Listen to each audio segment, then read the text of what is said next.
balik lagi di Spek Talks Part 2, Let the Voice Roar into the World. Hari ini kita kedatangan narasumber kita, Seruben. Halo, Sir. Halo. Apa kabarnya, Sir? Kabar baik dong. Lagi- Syade gimana kabarnya? Baik dong, gak? Sir. Baik. Gimana, Sir? Lagi sibuk apa nih? Sibuk mengisi nilai, mengerjakan admin sekolah seperti itu. Nilai PAT kita bagus nggak, Sir? Overall sih bagus-bagus sih untuk PPKN. Kemarin gimana PAT-nya? Ya, susah-susah gampang ya, Sir. Oh gitu, segampang ya. Tapi banyakan gampangnya kan? Ya, oke, ya.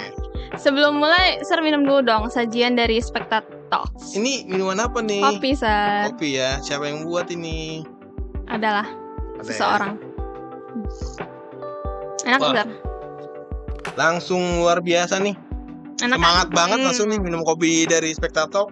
Oke. Jadi, Sir, di part 1 kemarin tuh kita ngomongin soal bullying. Menurut Sir, pendapat Sir itu tentang bullying tuh gimana sih, Sir? Bullying ya. Bullying itu adalah suatu tindakan yang membuat seseorang itu merasa tidak nyaman.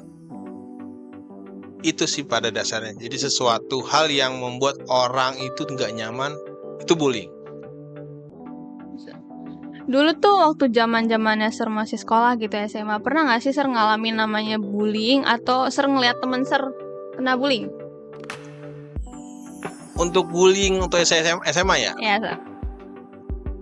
Untuk zaman dahulu sih bullying itu udah ada, bahkan sejak lama itu ya bullying itu ada sih. Secara sederhana mungkin dari kata-kata nama orang tua kali itu juga nggak ada dikatakan bullying ya. Iya. Dulu tuh udah sering tuh main kata-kata orang tua. Waktu saya sekolah juga banyak banget saya ngeliat orang-orang yang bahkan bisa dikatakan sebagai pelaku bullying atau bisa juga dikatakan sebagai korban bullying. Udah ada dari zaman dulu bullying. Tapi bullying zaman dulu sama zaman sekarang tuh sama apa beda, Sir? Sebenarnya pada dasarnya sih sama, yang saya bilang tadi kan, Iya. perbuatan yang tidak menyenangkan orang lain. Tapi perbedaannya itu adalah di zaman dahulu, bullying itu tidak sevariatif sekarang. Kalau zaman sekarang itu variatif banget, apalagi di tengah kita itu semuanya kan pasti punya media sosial ya. Iya. Nah, bullying itu pun juga bisa masuk ke dalam media sosial. Zaman dulu, saya tuh dulu lulus SMA tuh tahun 2011. Bullying itu tuh nggak sevariatif sekarang. Bahkan bullying itu ada ketika kita sedang berhadapan, kadang kita lagi ketemuan secara fisik gitu ya. Itu dulu bullyingnya seperti itu. Nah, kalau sekarang itu bullyingnya tuh bahkan dari tempat A dan tempat B yang sangat-sangat jauh pun itu juga bisa aja terjadi bullying. Melalui apa? Melalui media sosial. Berarti cyberbullying ya, Sir? Betul, ya cyberbullying kayak gitu sih. Kan ini Sir sebagai guru nih, Sir. Gimana sih caranya buat teman-teman di luar sana mencegah namanya terjadi pembullying? Yang pertama sih ya, saya bilang bagaimana cara mencegahnya adalah dari diri sendiri, memahami dulu. Bullying itu tuh apa sih untungnya? Jadi lebih ke arah bahwa ketika kamu dihadapkan kepada korban yang seperti itu, kira-kira kamu nyaman nggak? Nah, biasanya kan orang yang melakukan tindakan bullying itu kan tidak pernah merasa seperti korban yang dia lakukan bullying itu kan? Dia merasa bullying itu mungkin bagian dari bercandaannya dia. Atau yang kedua mungkin sebagai sarana dia untuk, bisa dikatakan seperti ini, sarana dia untuk dekat pada orang itu. Tapi konteksnya kan berbeda ya.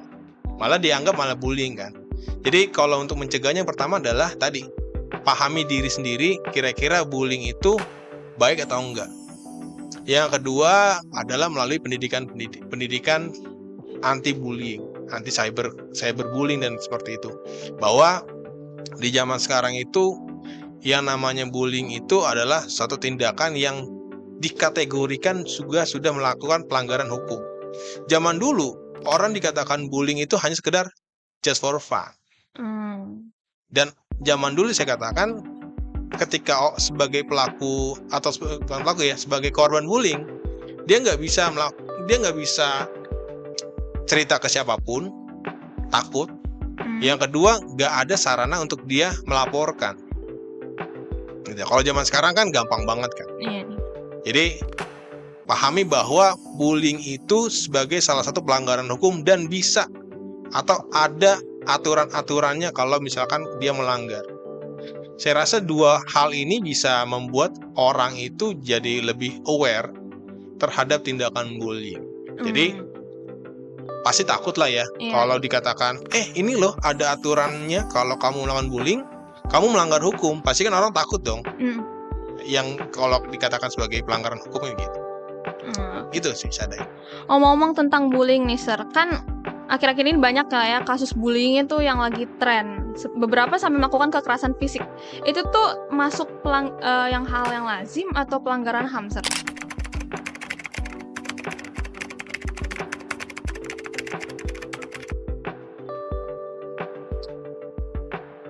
Bullying itu juga sudah termasuk pelanggaran HAM. Dalam konteks seperti ini deh, Sadai. Yang saya katakan tadi di awal, setiap pelanggaran, setiap tindakan yang tidak menyenangkan, bukan tidak menyenangkan ya, tidak membuat nyaman orang lain, itu sudah melanggar HAM. Dalam kategori seperti ini, setiap orang punya haknya masing-masing, betul nggak sih? Iya benar, Sir. Hak untuk hidup, hak untuk hidup damai, hak untuk berpendapat, dan lain-lain. Hak untuk hidup tidak penuh tekanan, kan gitu ya. Jadi itu termasuk ke dalam hak asasi manusia, termasuk tadi di dalam bullying itu juga termasuk dalam pelanggaran HAM. Jadi kalau dikatakan kondisi zaman sekarang ya, bahkan tadi ya, fisik ya, melibatkan fisik itu udah sangat-sangat melanggar HAM. Bahkan apalagi kalau dikategorikan penganiayaan itu bisa dikatakan sebagai penganiayaan yang berencana. Wah,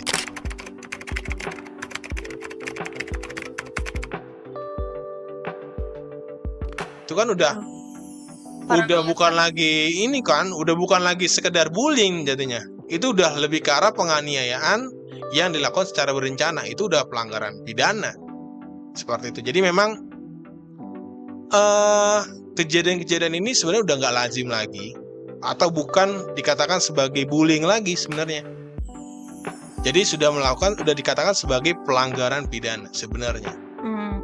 Jadi mungkin pengertian bullying zaman dahulu dengan zaman sekarang tuh agak-agak beda. Kayak gitu sih. Dampaknya itu Sir gimana sih Sir kalau misalnya dia terkena pelanggaran HAM gitu Sir? Dampak buat si korban tuh gimana sih? Oke, kita tarik dari bullying aja ya. Iya. Dulu Sadai, saya berpikir seperti ini. Anak zaman sekarang kan selalu diidentikan kesehatan mental gitu. Iya. Atau bisa dikatakan mental illness ya.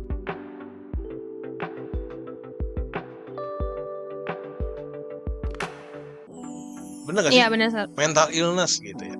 Dulu saya nggak percaya tuh akan hal itu. Masih pikir, kok begitu sih anak zaman sekarang tuh kok kayak apa-apa tuh kesehatan mental. Bahkan ada hari kesehatan mental.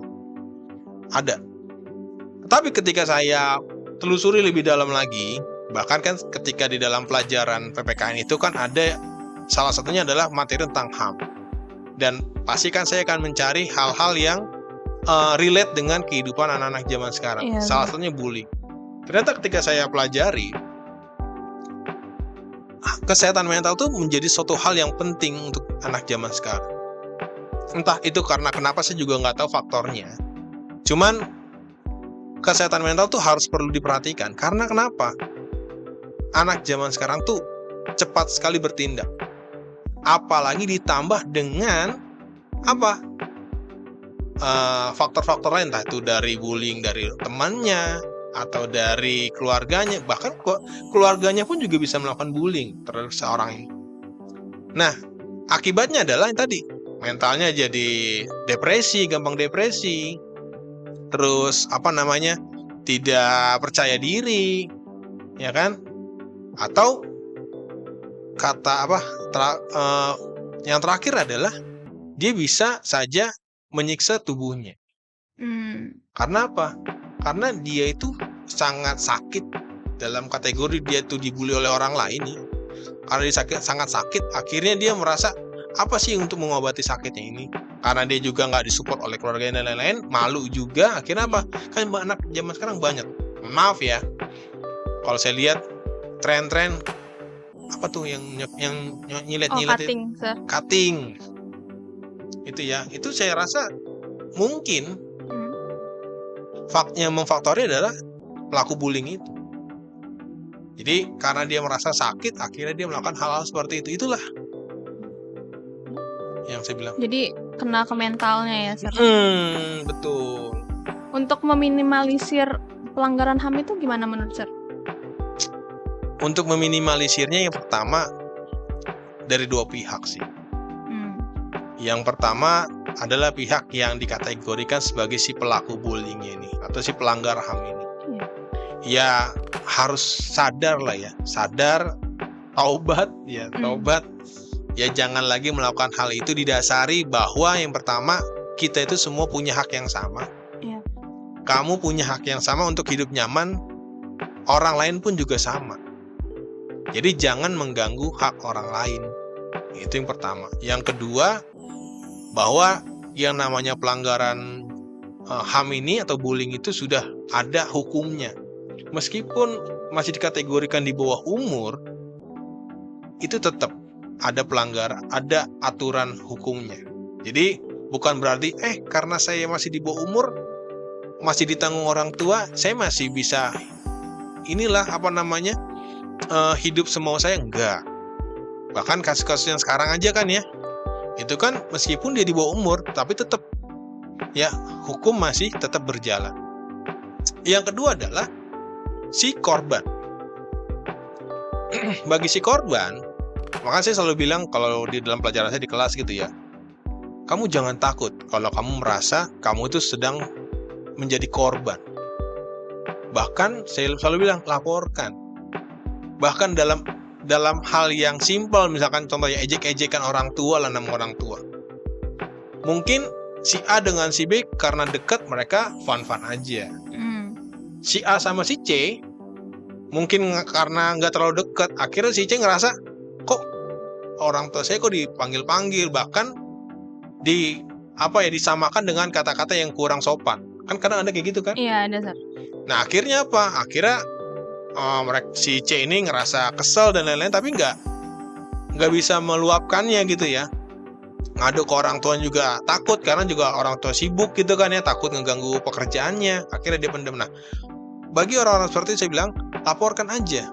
Bahkan kamu kan udah punya handphone, udah connect ke internet, laporkan kok bisa kok. Kenapa saya bilang kayak gitu teman-teman?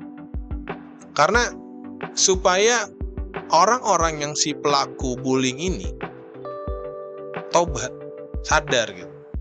Karena pada dasarnya kalau orang itu mau tobat, itu harus ada aturan hukumnya dulu. Kalau masih cuma sekedar jangan begitu dong, pasti besoknya akan gitu lagi. Iya. Atau yang paling terdekat di dalam sekolah itu adalah lapor kepada guru, wali kelas, dan lain-lain. Kalau memang kamu merasa tidak nyaman dengan orang yang membuli kamu gitu. Kayak gitu sih. Oke deh, Sir. Terima kasih banyak untuk waktunya kali ini. Semoga episode kita hari ini tuh bisa membantu teman-teman di luar sana yang ngalamin bullying. Thank you, Sir. Dadah. Oke, thank you Sadai. Dadah.